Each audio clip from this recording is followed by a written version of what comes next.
Ngiyacela abazalwane sifunde incwadi kaNumeri chapter 22 verse 4 to 12 bese seqa 18 sigcine 19. Indaba ende nje kodwa sina sizoyikhathofa lapha nalapha. Hallelujah. Verse 4. Numeri chapter 22 sizoqala ukufunda verse 4. uMowabi wathi kumalunga akwaMidiyani, manje leli bandla liyawukhotha bonke obungakithi nxa zonke, njengalokhu inkabi ikhotha utshani bedlelo. uBhalaki indodana kaSipori wayeyinkosi yakwaMowabi ngaleso sikhathi.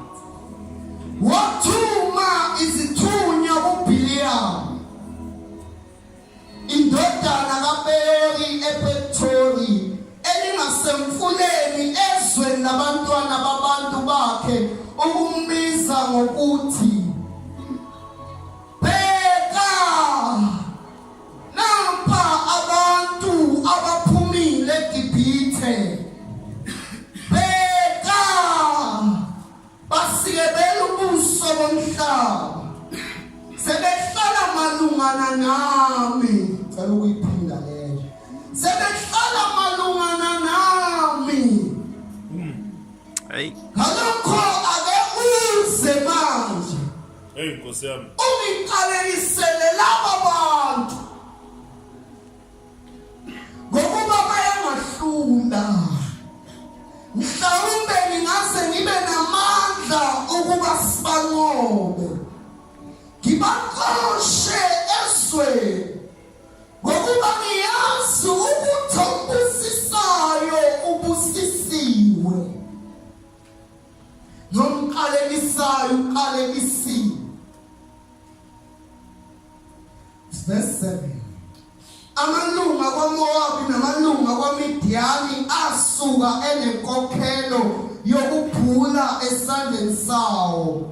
Ayesefika kuBhiliyamu akhuluma kuye amazwi kaBhalaki. Wathi-ke kuwo, hlalani lapha lobu busuku ngilibuyisele izwi. Hlalani lapha lobu busuku ngilibuyisele izwi, njengalokhu Jehova eyakhuluma kimi, njengalokhu Jehova eyakhuluma kimi. Izikhulu zamaMowabi zahlala ke kuBhiliyamu. uNkulunkulu wafika kuBhiliyamu wathi, ngokuba lawo madoda akuwe na. uBhiliyamu wathi kuNkulunkulu, uBhalaki indodana kaSipori inkosi yakwaMowabi uthumile kimi, wathi, bheka, abantu baphumile eGibhithe basikebela ubuso bomhlaba. Woza kalokhu ungiqalelisele bona, mhlawumbe ngingaze ngibe namandla okulwa nabo ngibaxoshe. uNkulunkulu wathi kuBhiliyamu, awuyikuhamba nawo, awuyikuqalekisa abantu ngokuba babusisiwe. Verse 18. uBhiliyamu waphendula wathi kuzo izinceku zikaBhalaki, noma uBhalaki ebeyakunginika indlu yakhe igcwele isiliva negolide, anginakudlula izwi likaJehova uNkulunkulu wami ukwenza okuncane kunokukhulu. Ngalokhu-ke, ake nihlale nani lapha lobusuku, ukuze ngazi ukuthi uJehova usiyakhulumani kimi futhi. Hallelujah. Bese sifunda abazalwane incwadi yezenzo zabapostoli chapter 4. Incwadi yezenzo zabapostoli chapter 4 verse 8, verse 19, start of verse 18 sigcine verse 20. Base bebabiza babayala ngokuthi bangakhulumi, bangafundisi nakanye ngegama likaJesu. Kepha uPetru noJohane baphendula bathi kubo, ngumani nina ukuba kulungile yini ebusweni bukaNkulunkulu ukulalela nina kunoNkulunkulu, ngokuba thina asinakuyeka ukukhuluma ngalokhu esikubonileyo nesikuzwileyo. Nkosi mayibusise ukufunda kwezwi layo. Amen. Haleluya bazalwane. Jesus. Now sila sikhuluma ngoBalaki, uBalaki eyinkosi yakwaMoab. Haleluya. Now uBalaki uhlushwa khona into emhluphayo bazalwane. Haleluya. Khona into emhluphayo. Usezwile futhi usebonile ukuthi uIsrael wakhe maqondana nezwe yena ayinkosi kuwo. Alibonge igama likaJesu. Haleluya. Manje lento iyamhlukumeza, lento iyamnyakazisa uBalaki, ngenxa yokuthi uBalaki unesambulo ngalabantu bakwa-Israyeli. Alibonge ivangeli. Uthi labantu sebakhe maqondana nami, labantu ngiyabazi, labantu babusisiwe, ababusisayo labantu babusiswa, abaqalelisayo labantu bayaqaleliswa. Alibonge igama likaJesu. Manje uthi uBalaki, ngililunge labantu ngiyabazi ukuthi unyawo labo lalunyathele khona, leyo ndawo sebeyidlile. Ngakho ake uze philiya umqalekisele labantu abadingi lakwaMoab. Alibonge igama likaJesu. Haleluya. Ngakabonga uNkulunkulu. So ngalenkathi uBalaki imnyakazisa lento yesambulo ngokuthi uyabazi labantwana bakwa-Israyeli ukuthi bangabantu abahamba noNkulunkulu, bayisizwe esihamba noNkulunkulu, la abanyathela khona bayidla leyo ndawo. Alibonge igama likaJesu. Haleluya. Manje iyamnyakazisa lento, ngihlushwa ukuthi angikwazi ukudlula kule ndaba yokunyakaziswa kaBalaki engahlalisekile ngenxa yesambulo ayenaso ngo-Israyeli.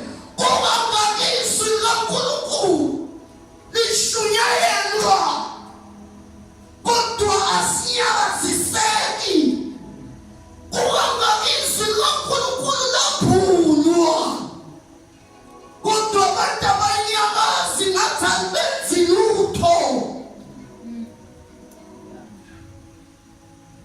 Ungathi nje bafika abantu bahlale bashise isihlalo kushunyayelwe baphe kuphelele kanjalo.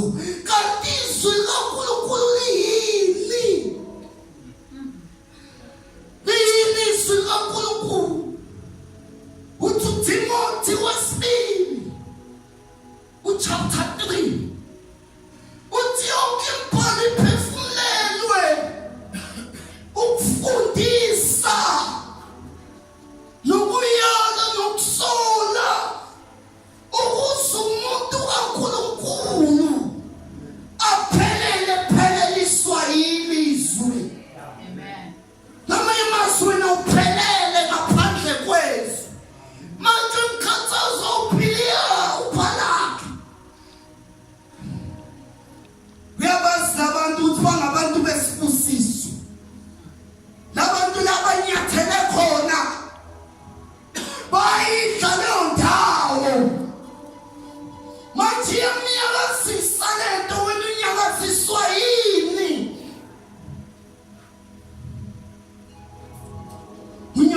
unyakaziswa yini wena? Izwi loNkulunkulu likunyakazisa. Unyakaziswa yini? So uBhalaki wabona manje ukuthi ngeke le ndaba ingakami. Khona ubhuli la. Khona umuntu obhulayo. Ubhuliya. Ake ngithumela abantu bayekile. Nenkokhelo. Mabeya kuye. Bafe bamcela ukuthi akazongiqalekisela uIsrayeli. Mind you ukuthi uIsrayeli uqalekiswa njalo akakafiki. Akakaweleli ngale. Akaweleli kwaMoab. Wakhe maqondana kwaMoab. Ayibonga ivangeli. Amen. Sikushunyayela kangaka. Thina umphumahluko bazalwane.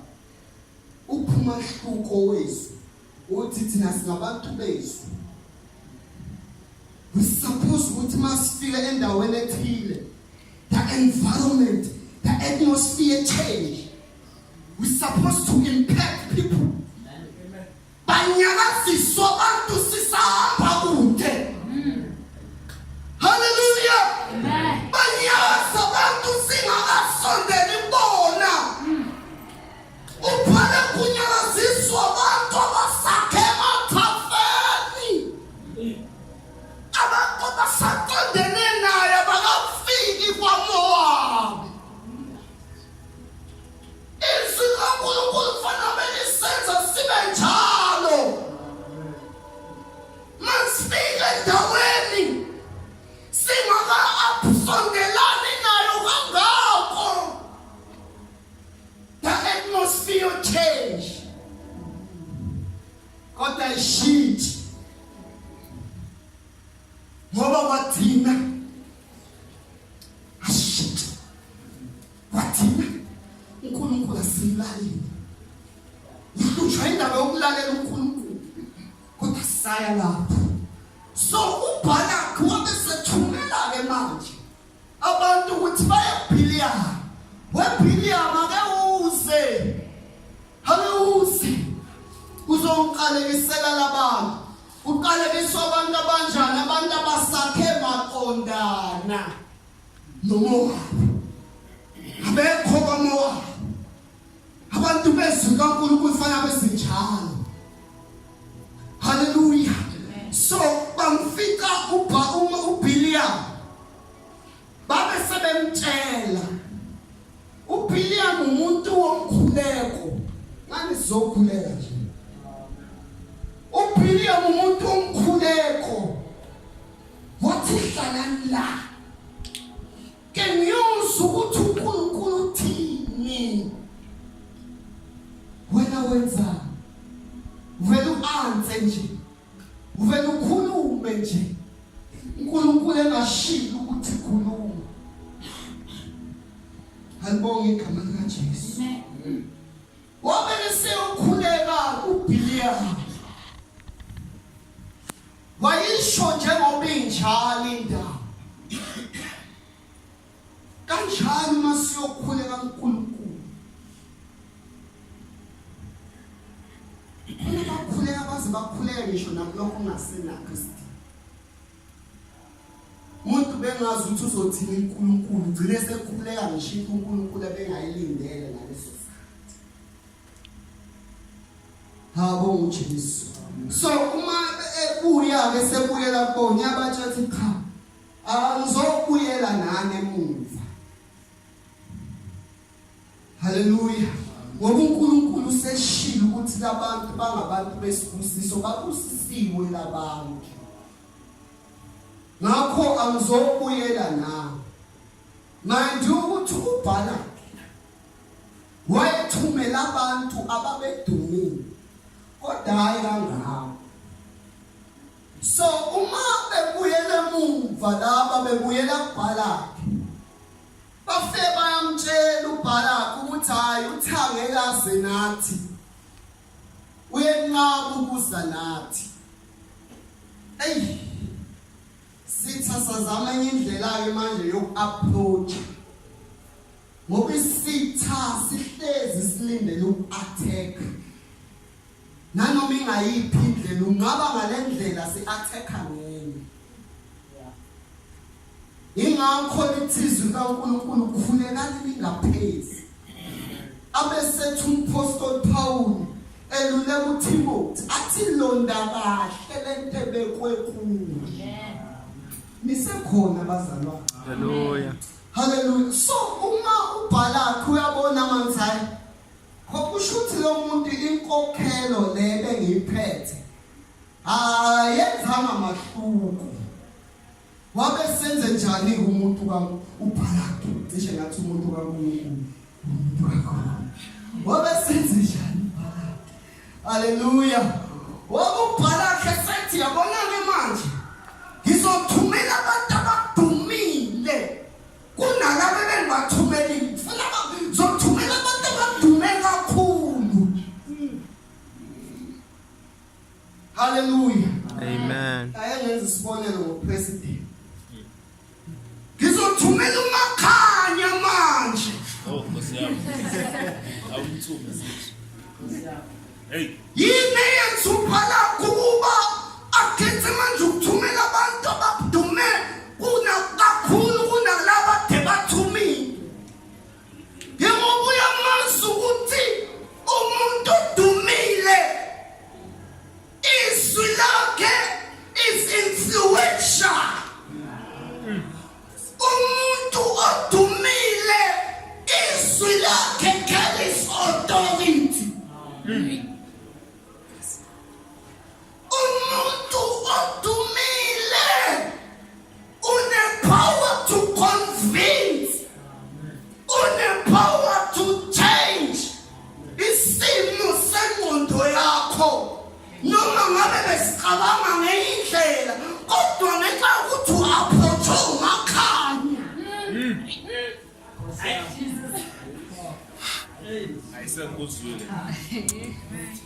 U-approach umakhanya. The answer you were going to give when it comes to approach mina, ayifane ne-answer that you are going to give. More approach umakhanya. Why? To me, Yeah. President. Yeah. Behind him, there is a name he carries. Authority. Hey, Nkosi yami. Hallelujah. So ubhala kuwabona kubuhle. Uthi manje athumela abantu abadumile. Ngoba uyazi ukuthi uma bebafika philiya. Labantu philiya noma becabanga ngeyindlela. He might decide to come. Hey. Izinsizi kaNkulunkulu kufanele belisenza njalo. Fanele uNkulunkulu ngalenkathi ekhulumisa. Our mind noma ingacabanga okunye. Because the word of God carries authority. Kodwa ngazi mina. Izwi laNkulunkulu lithwele amandla. It has the power to convince. Amen. The power to change your senses. Is it still doing the same thing? Uthi Johani elabantu ngenxa yokuthi ulizwi babengamlalelisisi kahle. Ngoba ekuqaleni wayekhona ulizwi. Ulizwi wayeUnkulunkulu. Ulizwi nawo wabona ukuthi labantu abangizwa kahle ngisakwistage sokuba uNkulunkulu. Ulizwi wayeseba inyama. Ulizwi waba inyama. Ukuze mhlawumbe abantu bezomuzwa kahle. Hallelujah. Hallelujah. Amen. Kodwa uthi umhlabeleli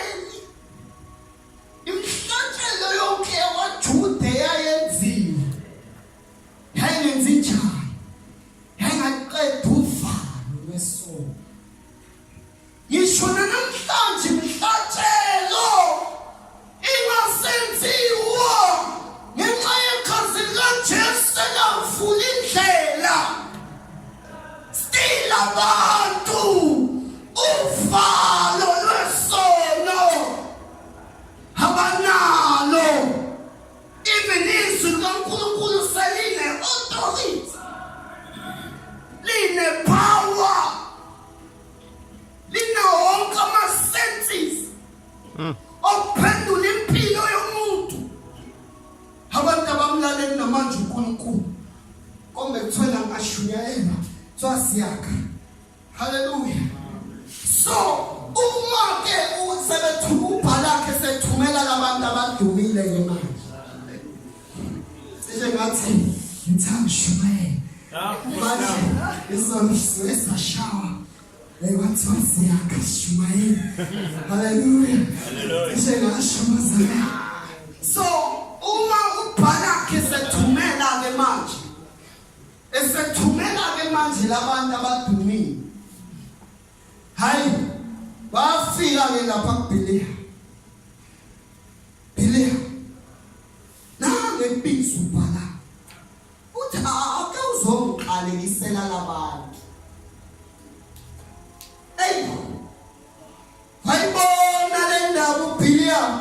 Wathi noma ubhala. Amithi ubhala kwenze nesethembiso.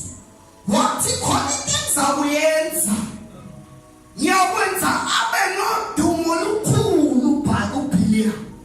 Kusho ubhala. Asizusitha. Sifika nge-different approach.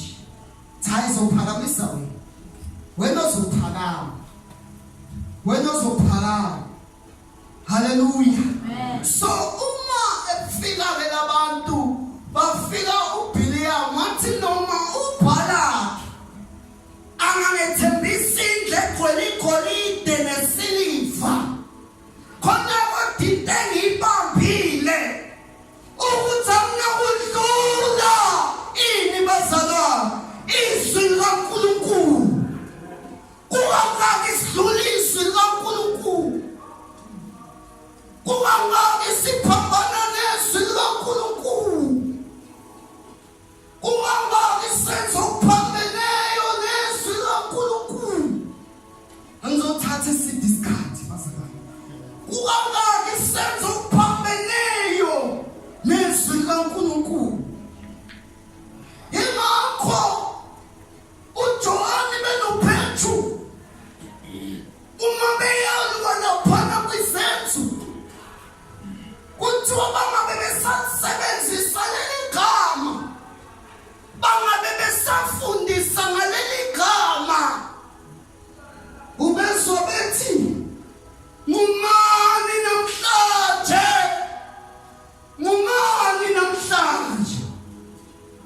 ukuthi ubona ngcono ukuba simlalele phakathi kwenu noNkulunkulu.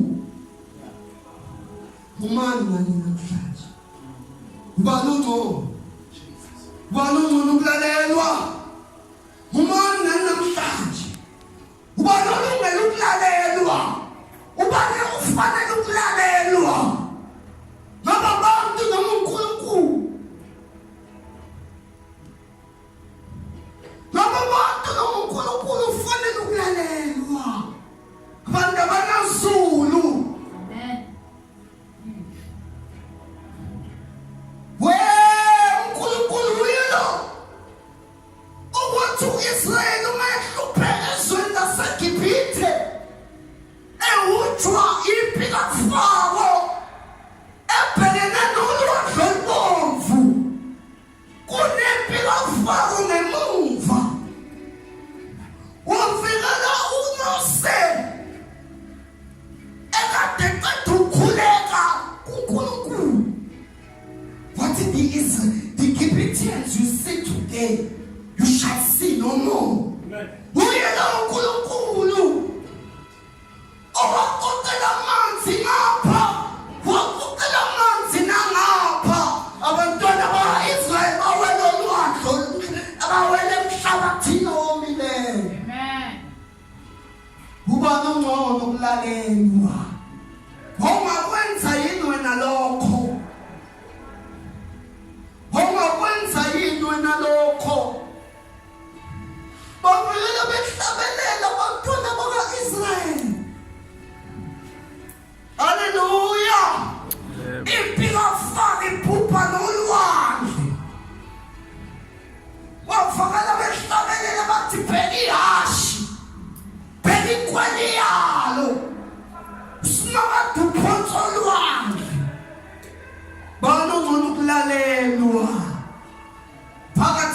abantu noNkulunkulu ngumani namhlanje.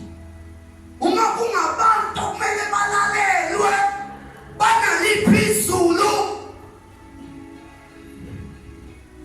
Hallelujah. Uma kungabantu kumele balalelwe iliphi izulu abanalo. Uma uIsrael esahlane uNkulunkulu lowo waba insika yefu, waba insika yomlilo. Namzukwana uIsrael ucomplain ukhala uthi mana yikho mnandi.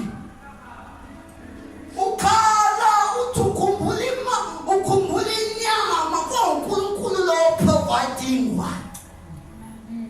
Ubani uthulalela. Ulapha mntana baba. Wena ubona kuba. Wena ke ngokwakho ke manje. Isinqumo sakho ubona kuba noma ukulalelwa.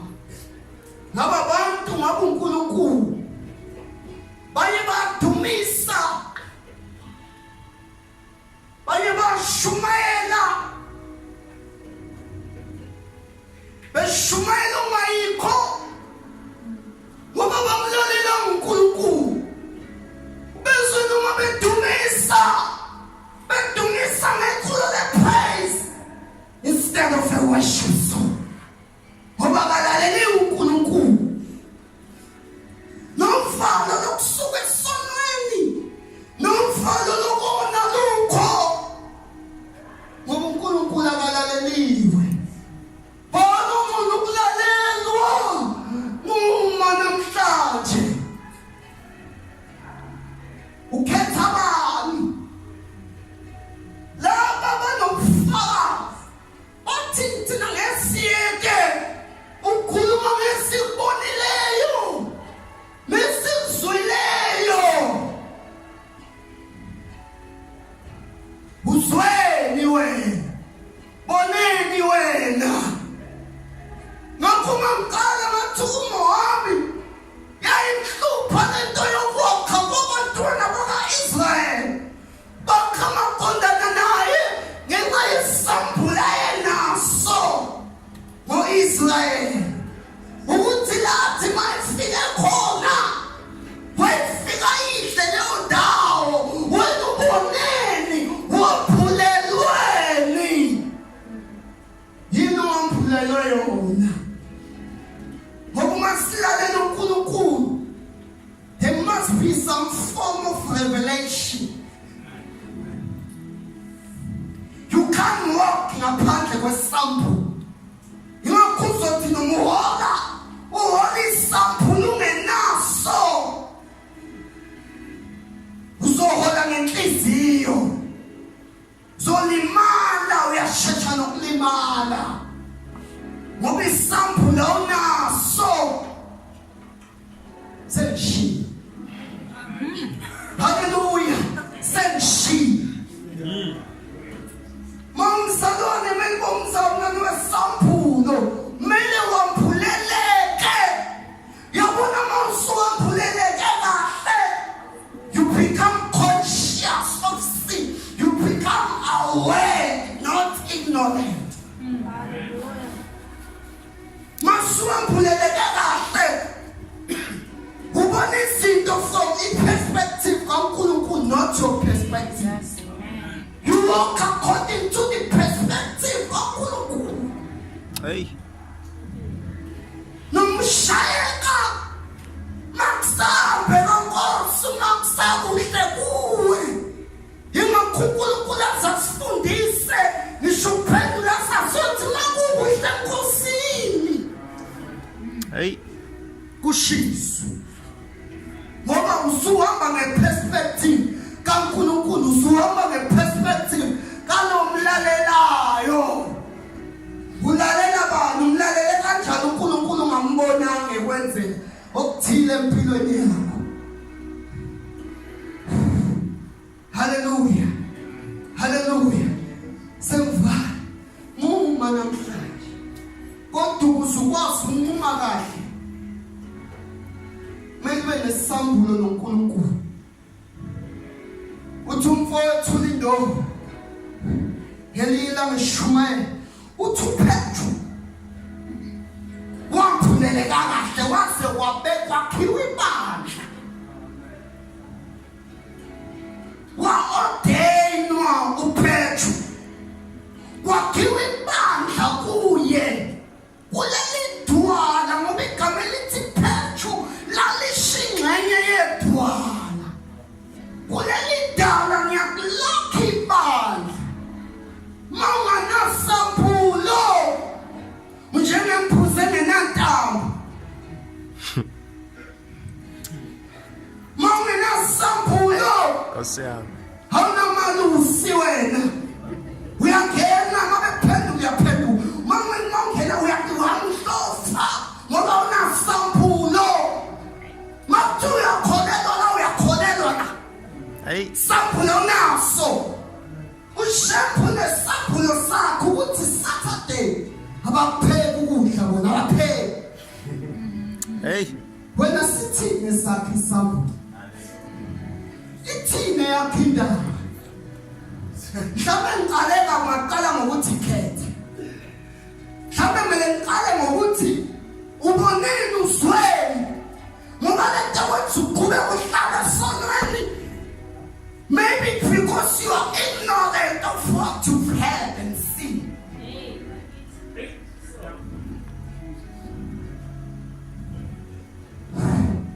Hey, nazi ngixoshwe. Kusiyami ngicela uyibalekise leyo. Balekise.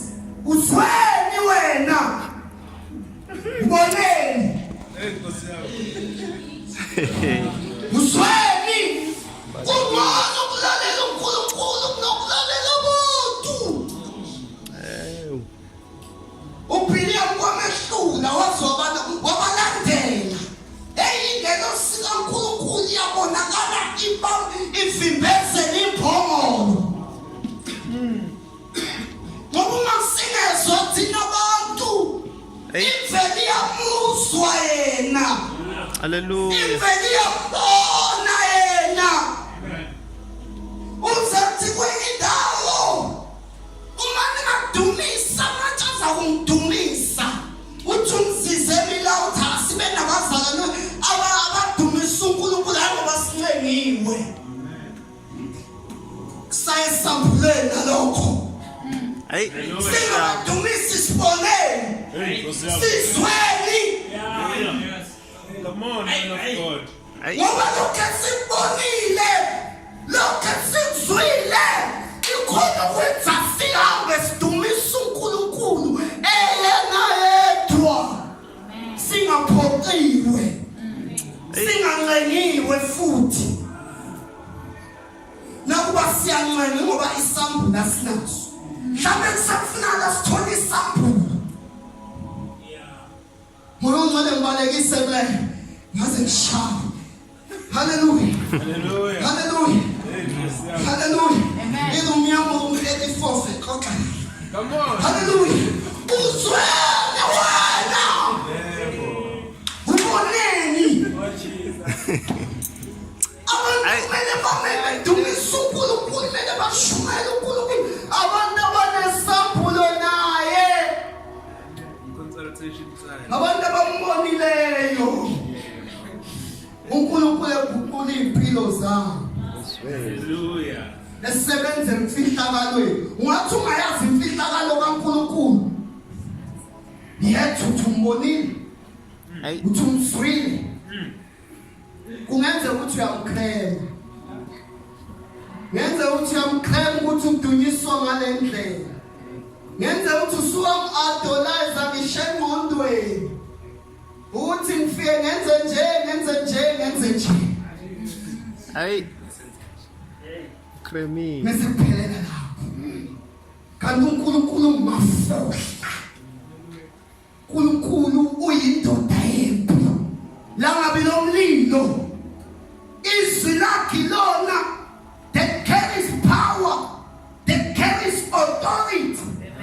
Yonke impalo ibhalela ukuthi umuntu kaNkulunkulu epheleliswa yizwi awupheleli ngaphandle kwezwi. Cela ukuma ngokuthi ngoma namhlanje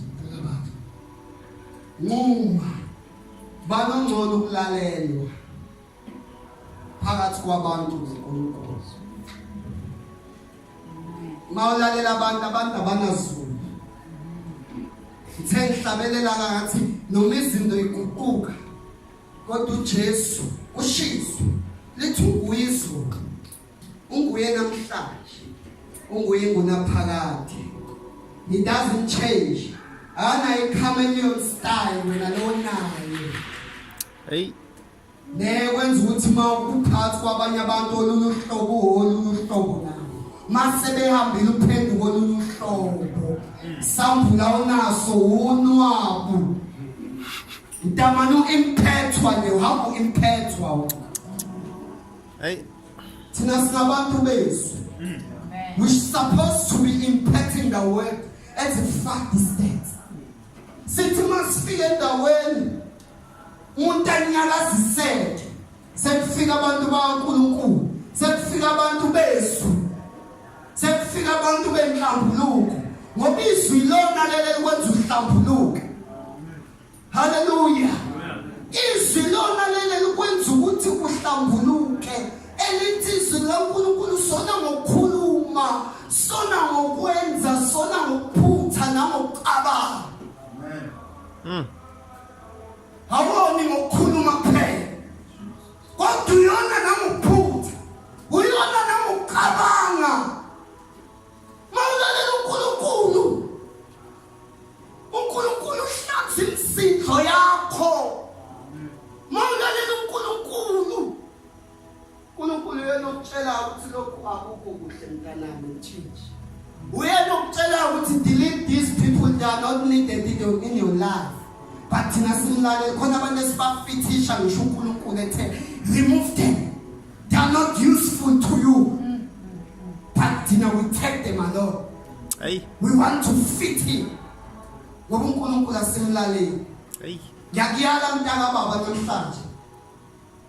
Nami uqobo ngiyifaka. Yini engcono bandla likaKristu. Lalela abantu kuNkulunkulu. Wamlalela uBhiliyamu uNkulunkulu. Ingakho noma wayesebiziwe yize seyishayile imbongolo kathathu. Wathi noma esebiziwe wababusisa. Wathi ngabaqalekisa kanjani? Ababusisiwe. Akona mawulalela uNkulunkulu, you know what to say, what not to say. Kodwa mawulalela abantu ngisho umholi, ngisho umdumisi uzodumisa ngama emotions abantu. You will look at people and think what this is what they want, this is the kind of worship. Yona worship labayifuna indwedumisa sivele silala. Izwi vele lonakala ngoba ulalelanga uNkulunkulu. Ngiyanxusa mntaka baba. Amen. Ake silalele uNkulunkulu. Amen. Hey,